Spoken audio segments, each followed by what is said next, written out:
Both the TV, refrigerator, microwave, washing machine, sofa, and table. Everything is my personal property. The bed we bought after getting married is shared property, right? You said, you've been saving because you're a civil servant, right, and asked me to buy it. But I purchased it with my savings from when I was single. So it's my personal item. The only things you bought with your own money are the game console and Blu-ray recorder. Well, they're nice to have, but we wouldn't be in trouble without them. As I assert this, Peyton falls silent, wearing a face that seems to say, "Grr." I am Beatrice, a 26-year-old occupational therapist working at a university hospital in the city. I live with my 2-year-older husband and his mother. We splurged on a newly built house last year, and we plan to pay off the 24-year mortgage together. My husband's name is Peyton. He works for a fairly large company. We met when I had just entered society, during my early days at the university hospital. It was at a forced group blind date that we crossed paths. I only went along to fill the members, with no particular interest in men. I didn't want to associate with people who treated group blind dates as a place to hunt for women. However, Peyton was also reluctantly dragged into it. And that's how we hit it off. Although it's a bit embarrassing to say we met at a group blind date, we've agreed to tell people it was through a friend's introduction. We dated for almost a year and eventually got married. Shortly after our marriage, my father-in-law passed away, and that's when I started living with my mother-in-law. And then, while we were still young, we decided to splurge and build a house last year. 2 years into our marriage, I thought we were leading a smooth life, but since both of us work, we divided household chores. My live-in mother-in-law hardly does any housework. Despite being just 54 years old, she enjoys a leisurely retired life. Thanks to the inheritance from my late father-in-law, she often goes out with friends. As for household tasks, I handle laundry and cooking, while Peyton takes care of cleaning and other chores. One day, as I was about to wash Peyton's shirt, I caught a faint whiff of women's perfume. And to my surprise, there was even pink lipstick on it. The first 2 times, I pretended not to notice. However, one holiday morning, it happened for the 3rd time. The same perfume scent, the same pink lipstick. Isn't it rare for someone not to suspect infidelity in such a situation? Hey, Peyton. What's this? Huh? What are you talking about? I showed him the pink lipstick stain on his fragrant shirt. Just to clarify, are you cheating? But it wasn't Peyton who answered. It was my mother-in-law. Don't say ridiculous things. You're the one who doesn't trust Peyton, aren't you? However, irrefutable evidence had emerged. Despite my mother-in-law's anger, I ignored her and asked Peyton. And then, I have feelings for another woman. Not you, someone else. He confessed to the affair so casually. Can such a careless affair really exist? He's been seeing a 22-year-old woman from his workplace for about 4 months. My mother-in-law seems to find it delightful, but I feel utterly foolish. Even though we just built this house, isn't this a bit much?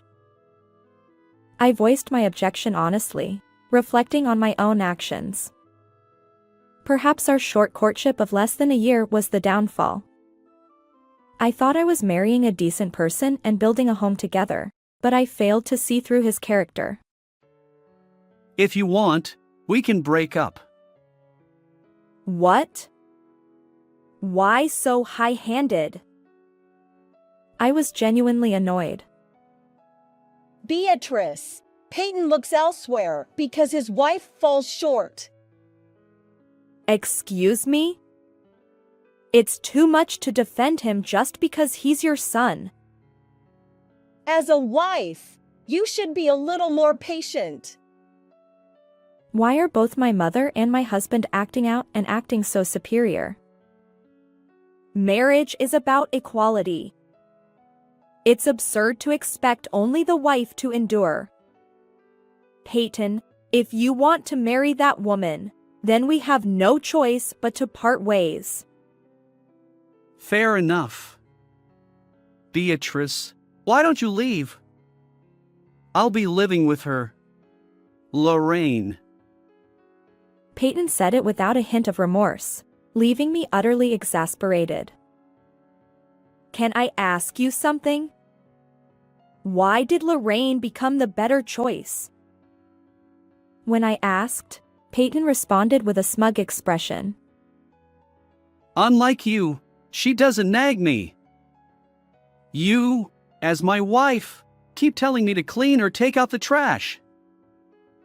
We had already decided to divide household chores since we were both working. If you dislike doing housework so much, why didn't you say something? Besides, his energetic mother is also around. He could have asked her for help. But to run away to another woman over such trivial matters. What's wrong with this man? It seems I made a grand mistake in a crucial life decision because of him. Exactly. It's absurd to make the husband do housework. Could you please stay quiet for a moment? We both work, and our incomes are nearly the same.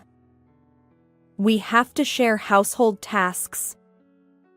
What if I were to give birth? How would we manage without shared responsibilities? Your attitude is why he's finding a mistress outside. She said it with the same smug expression. This mother-in-law seems to always side with her son.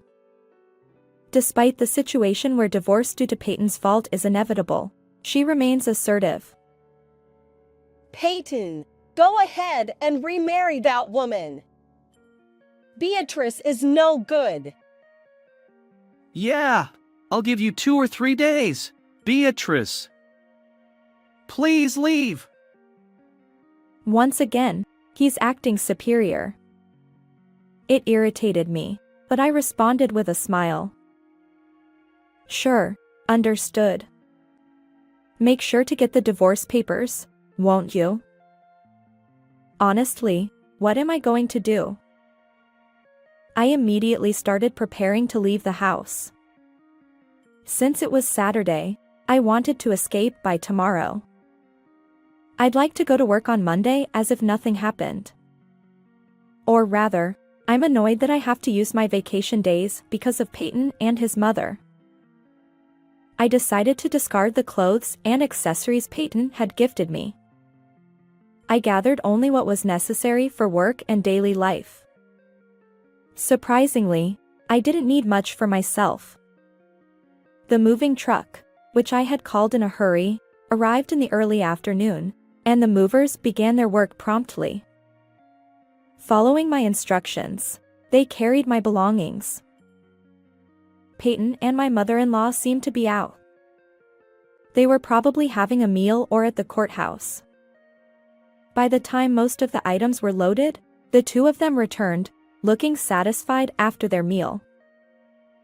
Oh, Beatrice, you're still here? Sorry, but could you leave soon? Oh, don't worry. I'll disappear today. At that moment, one of the movers informed me that the loading was complete. I'll be leaving now. Take care. I got into my parked car on the premises and started the engine. From outside, I heard someone shouting strangely, "What on earth?" Then Peyton appeared, blocking my way. It was Peyton who had shouted earlier. "Hey, get out of the way! You'll get run over!" Wait. What do you mean, Beatrice? What? Did something bother you? Don't mess with me. Give me back my furniture and appliances. Furniture and appliances? You mean the ones that were loaded on the truck? Of course. Give them back. They're mine. No way! Are you trying to get compensation? Don't steal, please! They need to face reality. What do you want me to give back? Don't play dumb. There's nothing left in the house except the game console and the Blu-ray recorder. How am I supposed to play without a TV? I opened the car window and he barked at me on the driver's seat. I had no choice but to get out of the car. Was there nothing else left? Only a carpet. There's no TV or fridge. Where am I supposed to sleep without a bed? Buy a sleeping bag or something. Don't joke with me. There's only mom's stuff left. That's not right. Are you trying to extort me for exercising my legitimate rights? Peyton glared at me with a look of disbelief. I had to explain it to him clearly. What's wrong with taking my own things, my personal belongings? That's theft. They're all marital property. They're my personal belongings, you know? I checked my diary because my memory was fuzzy. They're all things that I bought.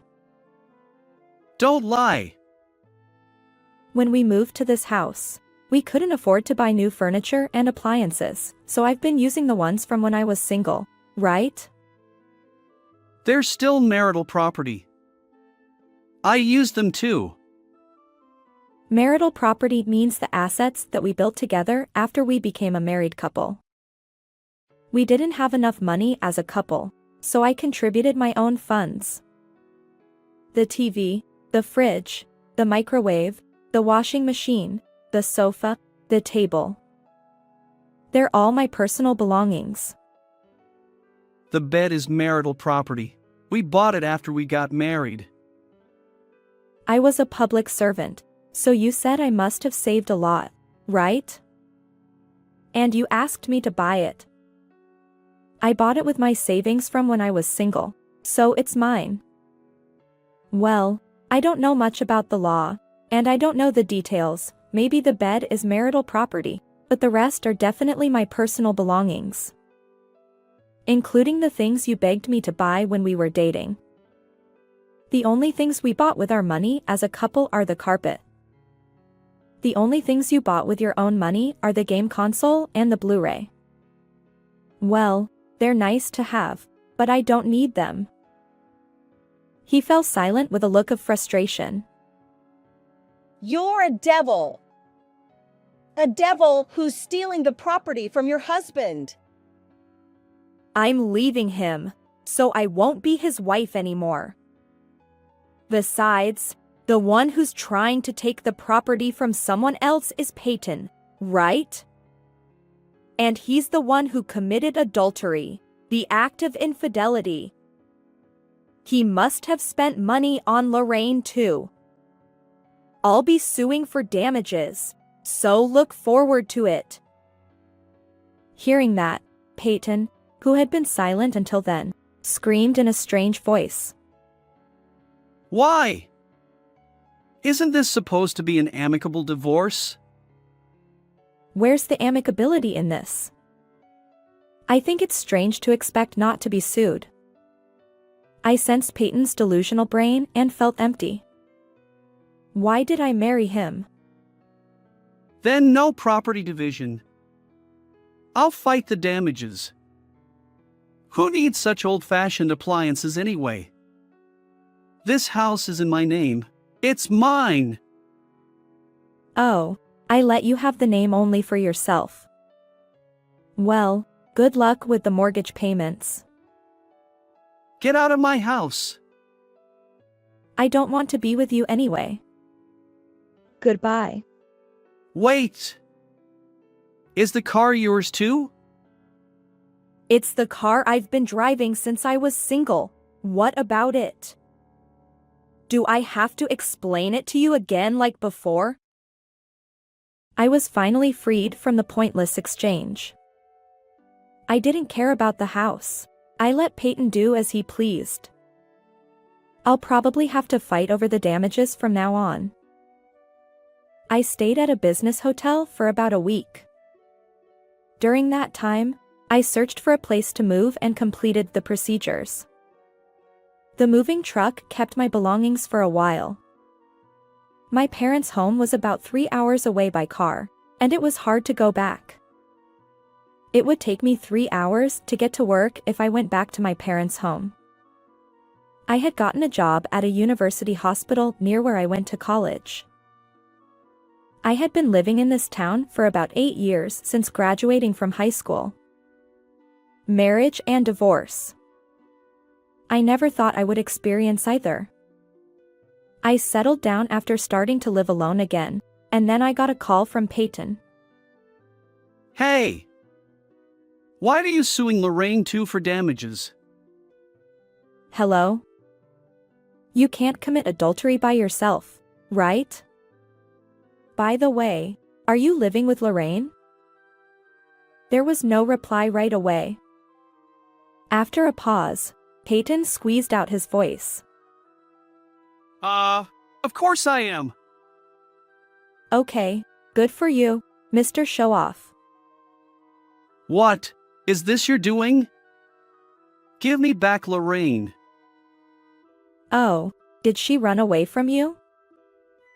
What did you do to her? This is your doing, isn't it?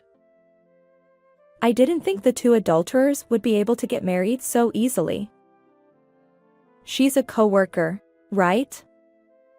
You divorced me and married her. It's obvious that you were having an affair.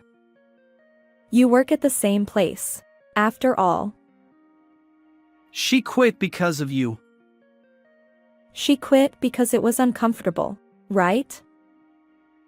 It's your fault. She would have stayed at work if you hadn't cheated. Oh. That's not true. After she quit, she was shocked by my claim for damages and contacted Peyton again. I wonder if I should tell him one surprising development. Lorraine said you lied to her that you were single. She wants to sue you for marriage fraud. What? She said she wants to claim damages for being deceived. Lorraine just joined the company as a new graduate, right? We got married before she joined. How wicked of you to deceive such a girl. Actually, I met Lorraine at a cafe the other day. It was easy to contact her through Peyton's coworker. The coworker was more sympathetic to me than to Peyton. When I greeted her as the ex-wife, Lorraine was trembling. There, I told them both that I was suing them. Lorraine apologized in tears and said she didn't know he was married. It didn't matter to me whether that was true or a lie. I had already left him, and I had no more interest in Lorraine. So, I told her one thing. If you were dating him while he hid the fact that he was married, you were deceived too. I said that to her. Lorraine went back to her parents' home, right? Why don't you pay the damages for her instead? Don't be ridiculous. By the way, it's double damage for me and Lorraine. If you pay the amount I'm claiming from Lorraine, it's triple. Don't laugh. But it's someone else's problem. I can laugh. Peyton was ranting on the other end of the phone, but it didn't solve anything. I ended the call, saying I'll let my lawyer handle the details. Peyton paid me about $10,000 in damages. Lorraine also had to pay me about $5,000. But Lorraine received about $8,000 in damages from Peyton. She ended up with a plus. So maybe quitting was a learning experience. A while after the exchange of alimony was over, I got another contact from Peyton. Do you still need something? Help me, please. I can't borrow any more money from anywhere. Peyton was spending a lot on alimony payments. On top of that, the monthly loan was weighing heavily on him. That's right, it was different from when we were married. I paid for all the living expenses and Peyton was in charge of the loan. If I pay for both living expenses and loan, I'll run out of money. I also had to buy new furniture and appliances. I borrowed as much as I could from consumer finance. I'm in trouble with debt. Why don't you sell the house? You can pay off the loan. There was no way the loan would remain after selling it. Even if I sell it, I won't have much left after paying off the loan. My money is negative now, so I can't rent an apartment. If I sell the house, I have nowhere to go. Still, it would be better to reduce the debt than to keep carrying a large one. Peyton had lost the ability to make such important decisions. Why don't you sell the house and reduce the debt, and get some protection from the government? Mom says she hates the shame. It's not the time to talk about shame. Anyway, just sell the house. The debt will decrease. He should have sold the house and moved to public housing as soon as we broke up. I didn't say that. If he had done that, the loan would have been repaid before the wallet went bust. Peyton had become a debt hell by clinging to that house. Please, Beatrice, lend me some money. I quit my job and ran away with money borrowed from my colleagues. Dad's inheritance is gone, too, Mom says. The part one inherited is gone, too, for living in loan. It sounds pitiful if you only hear this, but I was also a lot of things, being cheated on and divorced. I have no reason to help Peyton, who I broke up with. There was no child between us. No one would blame me for cutting ties.